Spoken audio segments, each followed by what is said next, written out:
Myelofibrosis is often thought of as a fairly rare blood cancer, possibly something on the order of 4 to 6 patients out of every 100,000 diagnosed in the United States.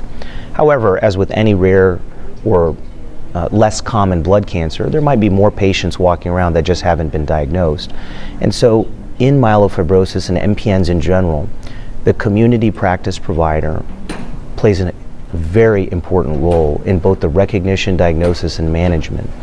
Of course, I work at an academic center, and I always encourage any patient and any doctor to seek a second or even a third opinion and to be referred to a major academic center. But let's remember that in rare diseases, it's only rare to others. But when you have that disease, it's your disease and it's your body. And so yes, I do encourage that the local community doctor has a very important role to recognize the disease, diagnose, and we can co-manage together.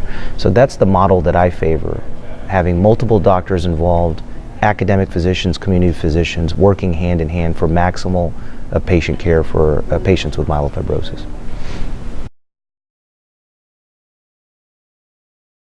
This is a very emerging area of research. So the initial indications for JAK inhibition included myelofibrosis and then polycythemia vera in the advanced setting. And now we're starting to see a number of different clinical trials pop up. You mentioned the recent FDA approval for acute graft versus host disease with this same molecule, the JAK inhibitor. And so a number of different areas are in active investigation. I think that the level of research in JAK inhibitor has gone in 2 different ways, and they're very encouraging, and we need to see how they go. One is, as you mentioned, single agent, so for a number of different cancers, actually not even liquid or blood cancers, but also solid tumors as well. So that's important to follow.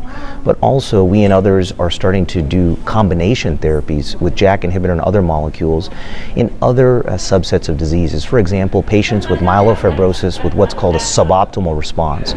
So not quite failing and coming off the drug, but remaining on the drug and then adding a second agent to that. So I think that's the next area of active research, and you'll see on clinicaltrials.gov and other websites there are a number of trials like this popping up. So I'd like us to keep our eye on that field.